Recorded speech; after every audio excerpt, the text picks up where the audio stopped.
6 یا 10 مہینے تھی ان کی، قرضے چڑھ گئے، کاروبار میں نقصان ہو گیا۔ ضروری نہیں کہ کوئی آدمی دھوکے باز ہی ہو تو وہ مقروض ہوتا ہے، یہ ضروری نہیں۔ تلک الایام نداولها بین الناس، اللہ لوگوں کے دن پھیرتا ہے، حالات تبدیل کرتا ہے۔ اب سیابی پہ کچھ حق کر سکتا ہے، لیکن حضرت جابر کہتے ہیں اتنا قرضہ چڑھ گیا کہ ایک ایک بال میرا قرضے میں ڈوب گیا۔ قرضے بڑے دینے تھے، مقروض آتے، تنگ کرتے۔ خود نبی کریم علیہ السلام نے فرمایا ہے کہ جو مقروض ہوتا ہے وہ قیدی ہوتا ہے، جب تک قرض دے نہیں لیتا اتنی دیر تک وہ آزاد نہیں ہوتا۔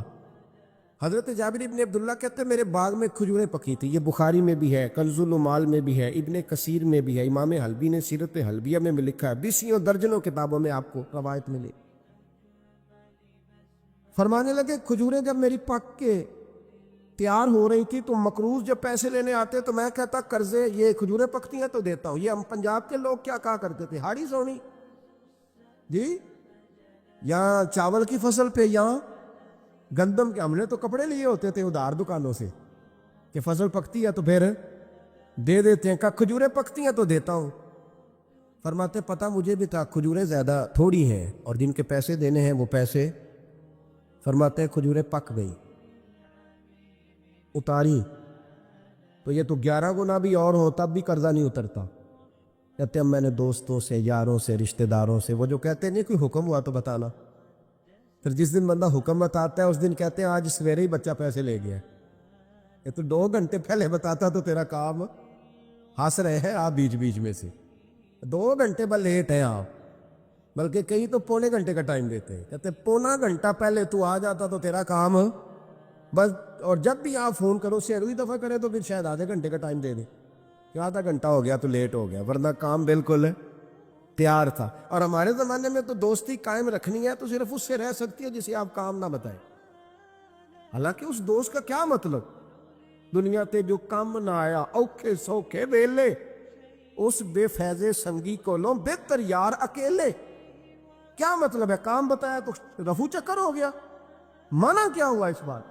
میرے رسول کائنات علیہ السلام کے صحابی کہتے ہیں سب سے کہا پر کسی نے نہ سنی، جب میں تھک گیا نا تو میں دروازہ رسول پہ چلا گیا، یا رسول اللہ، یا رسول اللہ، یا رسول اللہ، حضور قرضے زیادہ ہیں، کھجوریں کم ہیں، یہودیوں کے پیسے ہیں وہ مانتے نہیں، نبی پاک نے فرمایا ان سے کہو تھوڑے تھوڑے لے لے باقی پھر دے، حضور نہیں مانتے۔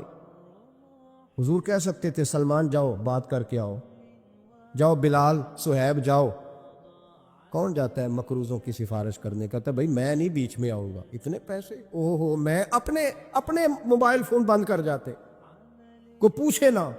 لیکن نبی کریم علیہ السلام نے فرمایا سنو، خود رسول پاک، خود نبی پاک نے، حضور نے فرمایا چل میں تیرے ساتھ چلتا ہوں، چل میں تیرے ساتھ چلتا ہوں، مقروض کے ساتھ، امیر کے ساتھ نہیں، اس کے ساتھ نہیں جس نے پیسے لینے ہیں، بلکہ حضور مقروض کے ساتھ، گرے ہوئے کے ساتھ چلے، چل میں چلتا ہوں۔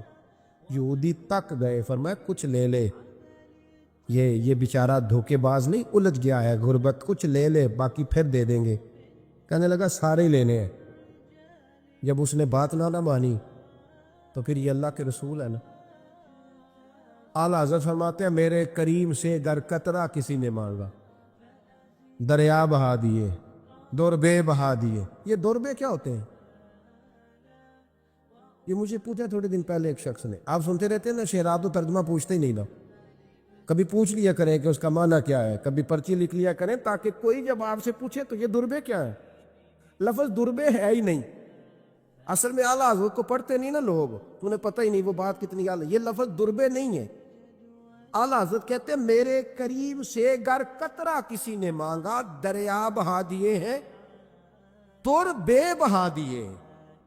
دور علیحدہ ہے اور بے بہا، دور کہتے ہیں ہیرے کو، ایک معنی ہیرا ہے، دور بے بہا، بے بہا کی تو سمجھ آتی ہے نا، دور بے بہا دیے ہیں یعنی ہیرے بے بہا دیے ہیں اسے۔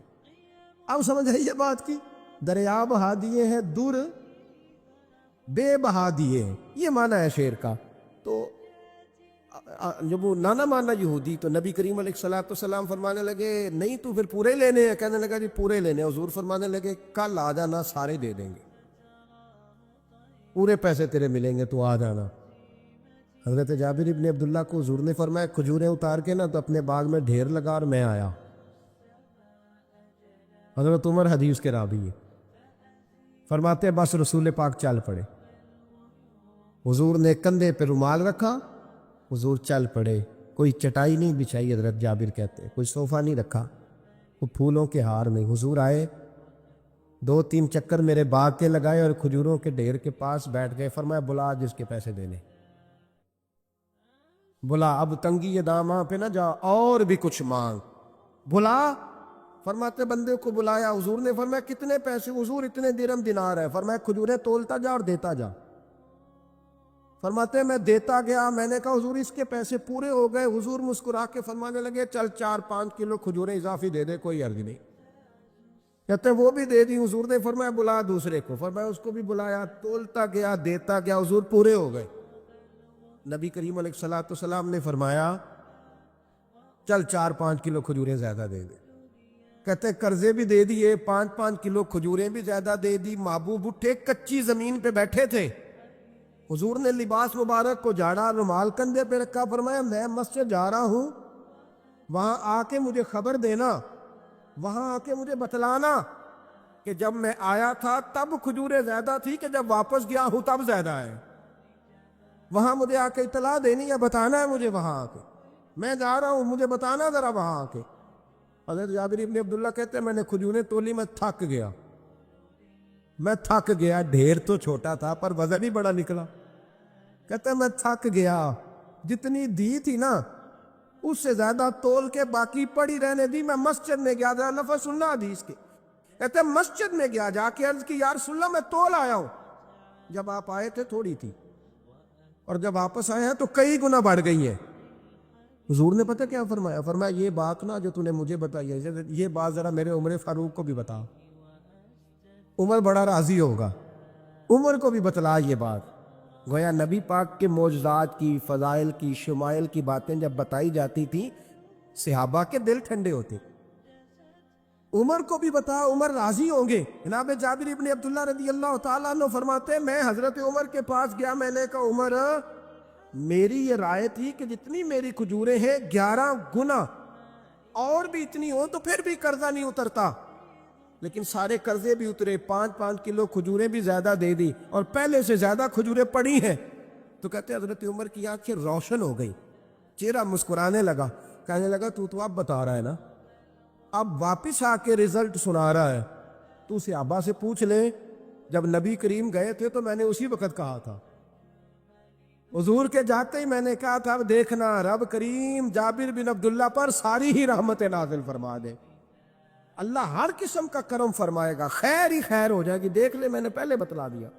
میرے نبی پاک سلام چھوٹی چھوٹی باتوں کا خیال رکھ, چھوٹی چھوٹی چیزوں پر توجہ دیتے, خیال کرتے کس کو کس وقت کس چیز کی کہاں حاجت ہے, اس کی وہ حاجت پوری کی جاتی, اس کا دھیان رکھا جاتا. حضرت جابر خود فرماتے, یہ مسلم کے لفظ ہے, فرماتے ایک دفعہ میں حضور کے ساتھ جہاد پہ گیا تھا. میرا اونٹ کمزور تھا, میں پیچھے رہ گیا.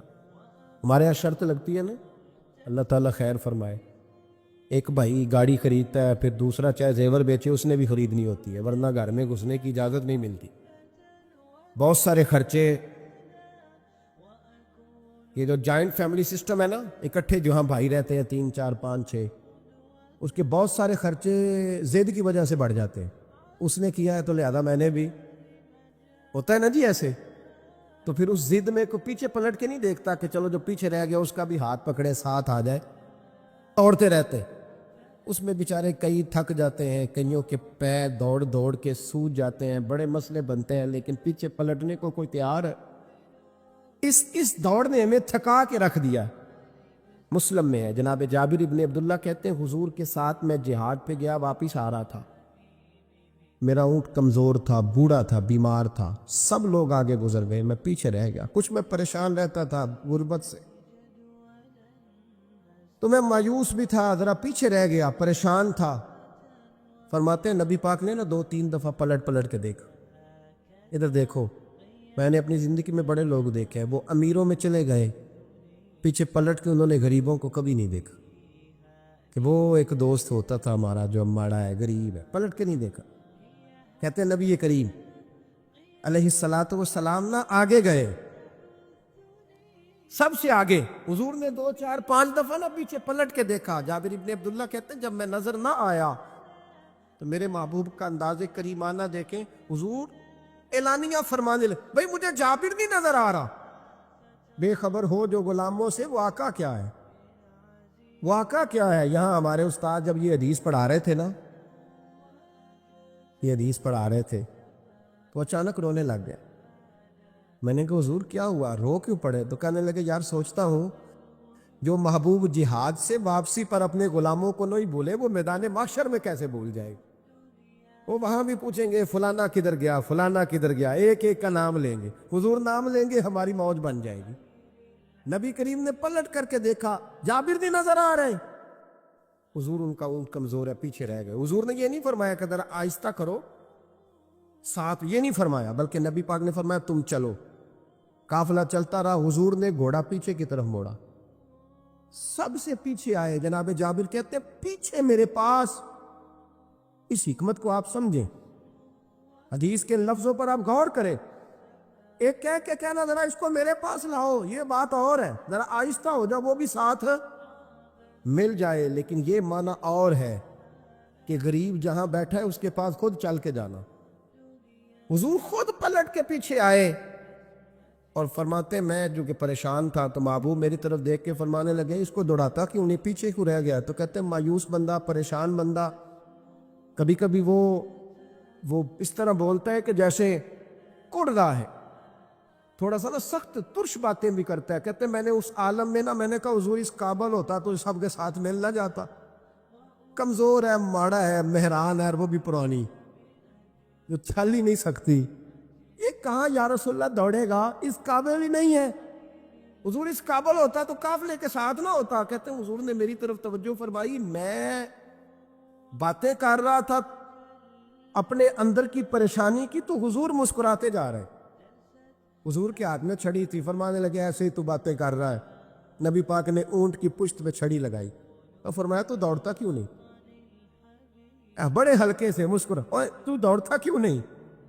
تو جناب جابر بن عبداللہ کہتے ہیں جو سب سے پیچھے تھا نا وہ سب سے آگے نکل گیا، وہ دوڑتا گیا، دوڑتا۔ فرماتے ہیں میرا چہرہ بھی عجیب سا، لوگ میرے انداز دیکھیں کہ یہ کیسے آگے نکل گئے، کیسے، کبھی نہ سوچ یہ کیسے نکل گیا، بس سمجھ لے آگے وہی نکلا ہے جسے مصطفیٰ کی تھبکی مل گئی ہے۔ تو یہ نہ کہ سیاست کر گیا، چلاکی کر گیا، بس تھبکی مل گئی تو بات بن گئی۔ کہتے ہیں میں نکل گیا آگے، حضور کی تھبکی جو ملی تھی۔ حضرت جابر بن عبداللہ کہتے ہیں حضور گھوڑا دوڑا کے میرے پاس آئے، خود حضور نے میرا اونٹ تیز کرایا نبی پاک کی برکت سے۔ تو قریب آ کے فرمانے لگے ٹھہر جا یار، ہم بھی تیرے قافلے میں، ہمیں بھی ساتھ لے لے۔ فرماتے اب تو میں رو ہی پڑا کہ خود بھیک دیں، خود ہی کہیں منگتے کا بھلا ہو، ٹھہر جا یار ہمیں بھی ساتھ لے لے۔ جناب جابر بن عبداللہ رضی اللہ تعالیٰ عنہ فرماتے ہیں کہ جگہ پڑاؤ کیا، رکے، ٹھہرے کھانے پینے کو، نماز پڑھنے۔ نبی کریم نے مجھے بلایا، میں حاضر ہوا تو کہا یا رسول اللہ حضور حکم۔ تو محبوب فرمانے لگے جابر یار تیرا اونٹ میں نے نرالا ہی دیکھا، بوڑھا ہو کے سب سے آگے نکل جاتا ہے، بیمار ہو کے، کمزور ہو کے۔ کہتے ہیں میں چہرہ دیکھتا جا رہا ہوں کہ حضور سارا ہی پتہ ہے آپ کو، میں کیا عرض کروں؟ تو محبوب فرمانے لگے پسند آ گیا، بیچ نہیں دیتے میرے ہاتھ؟ کہا یا رسول اللہ آپ رکھ لیں، حضور آپ کا یہ۔ فرمایا نہیں میں پیسے دوں گا۔ کتنے کا ہے؟ کہا یا رسول اللہ آپ رکھ لیں۔ فرمایا پیسے دوں گا۔ یا رسول اللہ مارکیٹ میں جاؤں تو 6-7 دینار کا بکے گا۔ فرمایا نہیں بھائی میں تو پورے 10 دوں گا، 6-7 نہیں، میں تو پورے حساب سیدھا، 6-7 کا کیا حساب ہوا، 10 پورے کا۔ حضور پھر بندہ نوازی ہے نا، کون بول سکتا ہے؟ حضور نے فرمایا بلال تیرے پاس 10 دینار تھے؟ حضور ہیں۔ فرمایا ان کو دے دو، اونٹ کے پیسے رکھ لو اور مال نہ مدینے جا کے دے دے۔ جابر ابن عبداللہ کہتے ہیں میں مدینے گیا شام کو، میں نے نا کبھی اپنے اونٹ کی اتنی خدمت نہیں کی جتنی اس دن کی۔ میں نے اسے بڑے پیار سے نہلایا، میں نے نئی رسی خرید کے اسے نکیل ڈالی، آج محبوب کی بارگاہ میں لے کے جانا ہے۔ کہتے ہیں تیاری کر کے نا، تیاری پوری تیاری کر کے، تن تندور ہڈاں دا بالن تے اسی ہاواں نال تپایا، کپ کپ مکیاں پیڑے کیتے، عشق پلے تھن لایا، تن دا سالن تے من دی ہانڈی، اتو لون صبر دا پایا، غلام فریدا وے میں ساری تیری، تینوں اجے یقین نہیں آیا۔ کہتے ہیں اسے بڑے پریم سے، بڑی محبت سے سجا کے، سوار کے، نکھار کے، تیار کر کے میں نبی کریم کی بارگاہ میں لے کے گیا۔ ظہر کی نماز پڑھ کے حضور نکلے، میری طرف دیکھا، میں نے کہا حضور پیسے لے لیے تھے، یہ آپ کا سامان ہے، مال ہے؟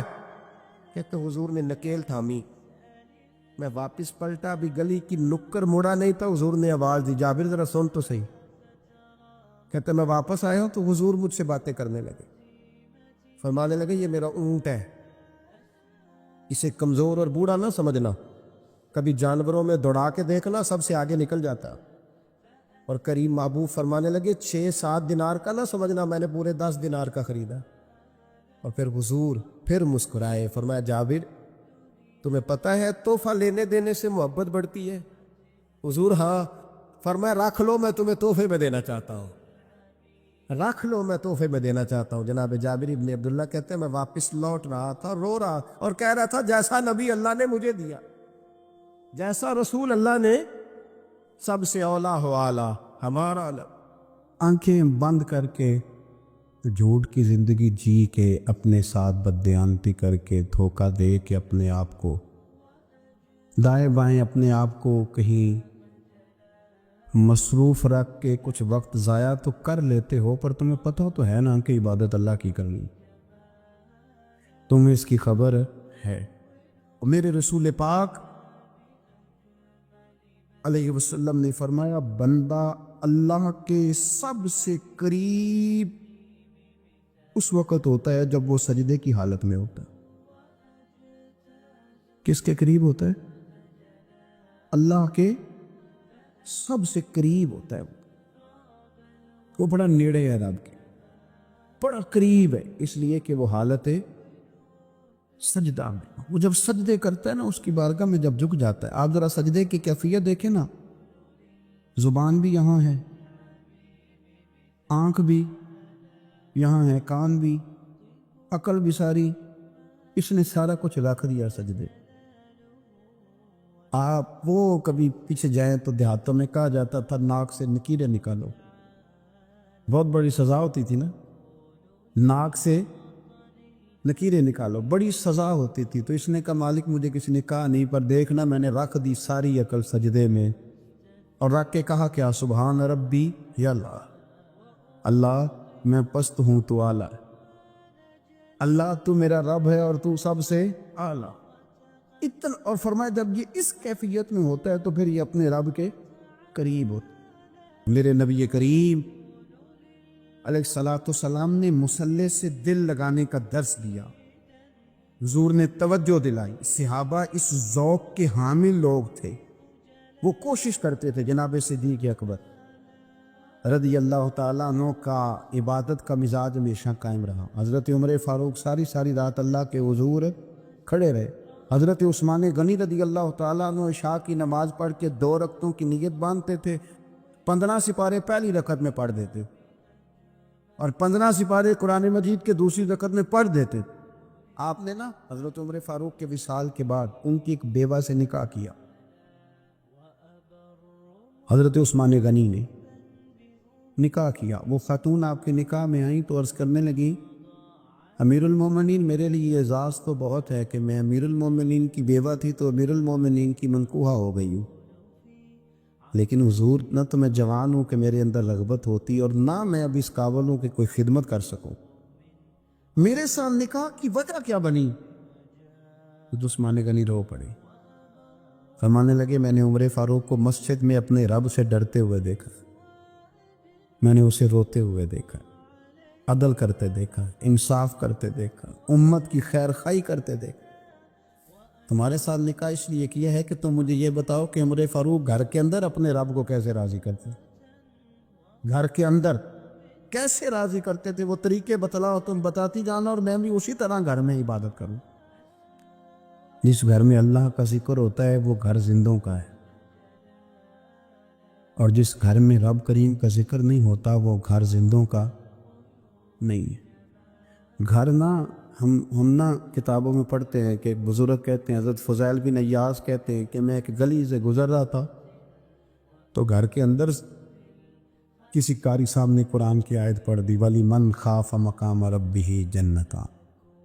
میں تے میرے کانوں سے ٹکرائی تو اللہ نے میری کایا ہی پلٹ دی، میں توبہ کر گیا۔ اب گھر کے اندر سے آواز آئے تو صحیح نہ تلاوت کی، پر اندر سے آواز آتی نہیں ہے، ڈیک بجنے کی آواز آتی ہے، یا ٹی وی چلنے کی آواز آتی ہے، یا دھوم مچانے کی آواز آتی ہے۔ عبادت کا وہ جو خاص شوق تھا، وہ جو حسن تھا، وہ جو توانائی، وہ جو بات۔ ایک جگہ پہ ہم بیٹھے تھے تو وہاں ایک صاحب آئے اور انہوں نے آتے ہی کہا کہ مہربانی کریں ذرا مجھے مصلی دے دیں، میرے میں کچھ نفل رہ گئے۔ تو میں نے وضو کر لیا تو کوئی مصلی مل جائے، مصلی انہیں دے دیا گیا، وہ مصلی لے کے چلے گئے۔ تو پیچھے ایک صاحب نے تبصرہ کیا، کہنے نے کتنا ریاکار بندہ ہے، لوگوں کو دکھا رہا ہے کہ میں نفل پڑھتا ہوں، ہے کو بات کرنے والی۔ میں نے اسے کہا، میں نے کہا تو مہربانی کرنا، اس طرح کی ریاکاری تو بھی کر، پکڑ مصلی اور جا تو بھی تھوڑی ریاکاری کر کے آ، اٹھ ذرا شکر کر، کوئی یہ ریاکار بھی ملا ہے، کوئی نفل پڑھ کے ریاکاری کر رہا ہے۔ اللہ کا میں کہتا ہوں کو پڑھے تو صحیح نہ، یا یہ کوئی دور ہے نفل پڑھنے کا؟ اس میں تو لوگوں کا مزاج ہی نہیں، طبیعت ہی نہیں۔ میں نے کہا چل مہربانی کر یہ دے مصلی اور تو بھی جا تھوڑی سی کاریا ریاکاری کرو تو صحیح نا، مزاج ہی نہیں، ذوق۔ جمعے کی نماز پڑھ کے یوں دنیا بھاگتی ہے، او ہو پتہ نہیں کون سی پیچھے آگ تھی جو بجھائی جائے گی۔ اور آج تک لوگ مسئلہ پوچھ رہے ہیں کہ جمعے کی بعد والی سنتیں کتنی ہوتی ہیں۔ میں نے کہا کتنے سال ہو گئے جمعہ پڑھتے، کتنے سال ہو گئے، ابھی تک سنتوں کا نہیں پتہ، ابھی تک نہیں علم کے پہلے کتنی رکھتے ہیں اور بعد میں کتنی رکھتے ہیں۔ فجر کی سنتیں کب پڑھنی چاہیے؟ سنو فجر کی سنتوں کے بارے۔ میرے رسول کریم سید عالم صلی اللہ تعالیٰ علیہ وسلم سے ایک صحابی نے پوچھا تھا، حضور میری فجر کی سنتیں رہ گئیں یا رہ جاتی ہیں تو حکم کیا ہے؟ کیا انداز ہے حضور کا، بخاری مسلم کے لفظ سنو۔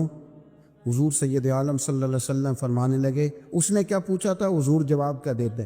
فرمایا فجر کی سنتیں کبھی نہ چھوڑنا، فجر کی پہلی 2 سنتیں کبھی نہ چھوڑنا۔ یا رسول اللہ صلی اللہ تعالیٰ علیہ وسلم میری رہ گئی ہیں، رہ جاتی ہیں۔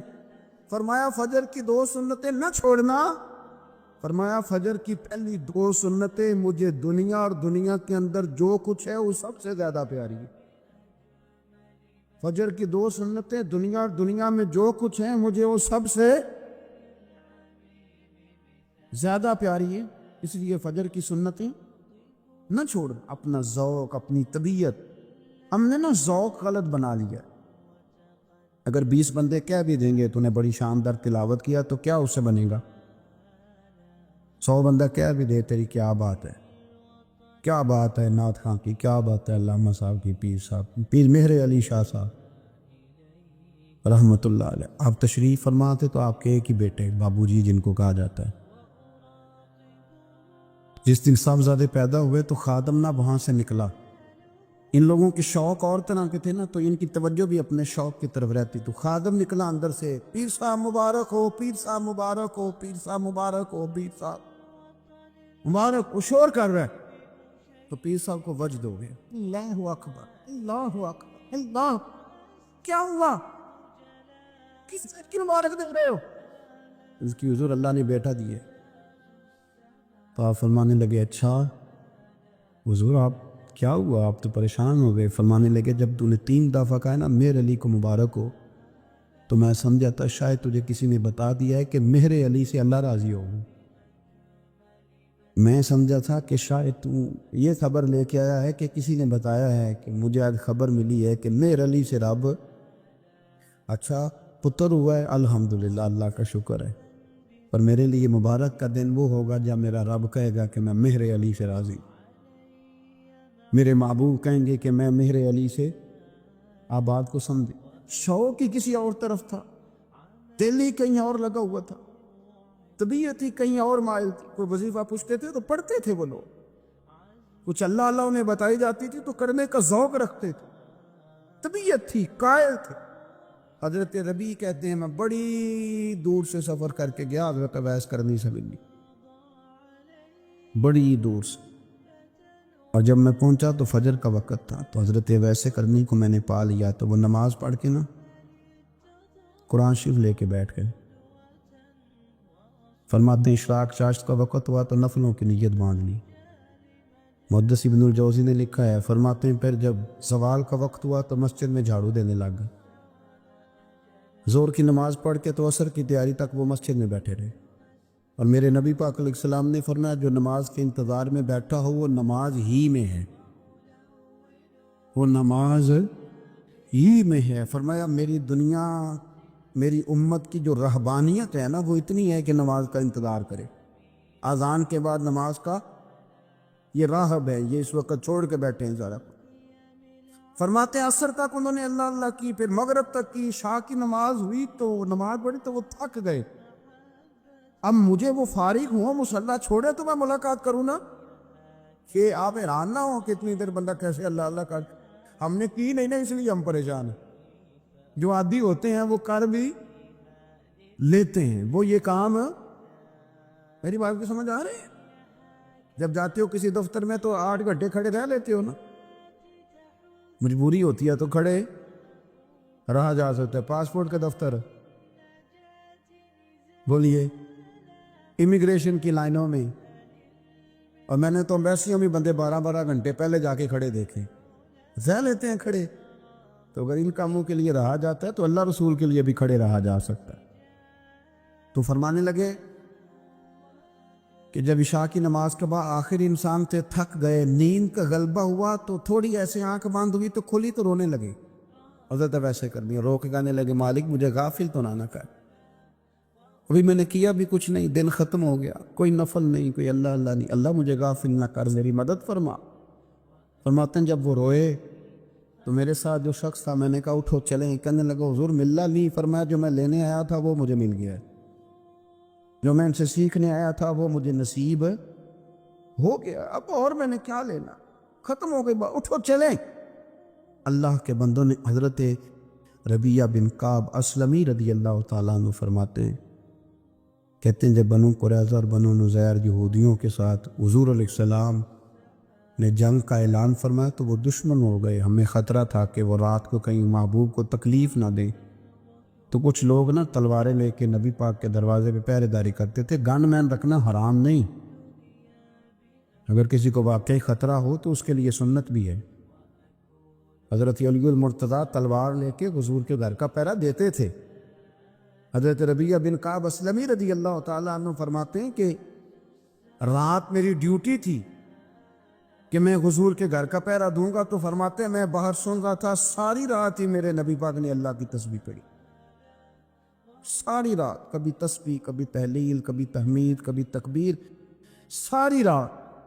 فرماتے ہیں ساری رات حضور پڑھتے رہے اور ساری رات ہی میں سنتا رہا، مجھے اونگ آ گئی، میری آنکھ لگ گئی، حضور ابھی پڑھ رہے تھے، میں تھک کے سو گیا، اور فرماتے ہیں جب میری آنکھ دوبارہ سے کھلی تو میرے کانوں میں پھر کوئی چیز گونجی، تو میں نے کان لگایا تو میرے حبیب ابھی بھی اللہ کو یاد کر رہے، ساری رات حضور رب کی عبادت کرتے، اسی لیے تو کہا یا ایھا المزمل قم اللیل الا قلیلا، حبیب ساری رات تو نہ جاگا کا، تھوڑا آرام بھی کر لیے گا۔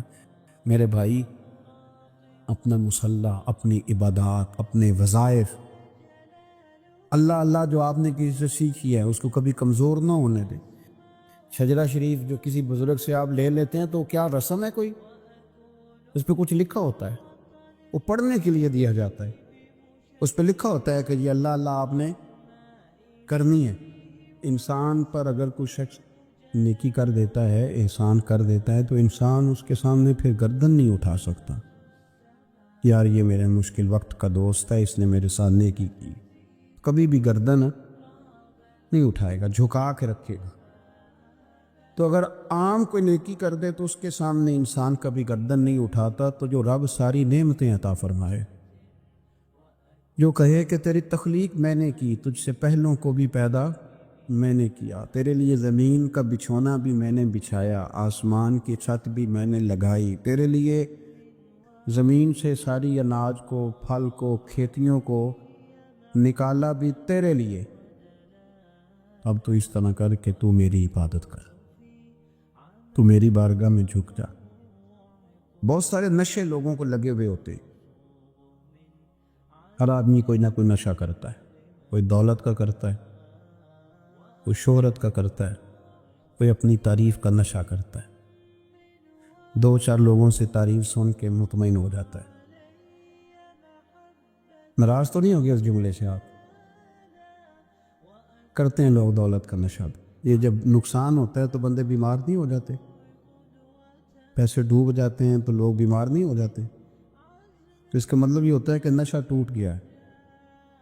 اب بہک ہوئے ہیں نا تھوڑے سے تو کانپتے ہیں، تڑپتے ہیں، پریشان۔ نشہ ہی اسی طرح ہی کرتا ہے نا، نہیں ملتا تو پریشان ہوتا ہے۔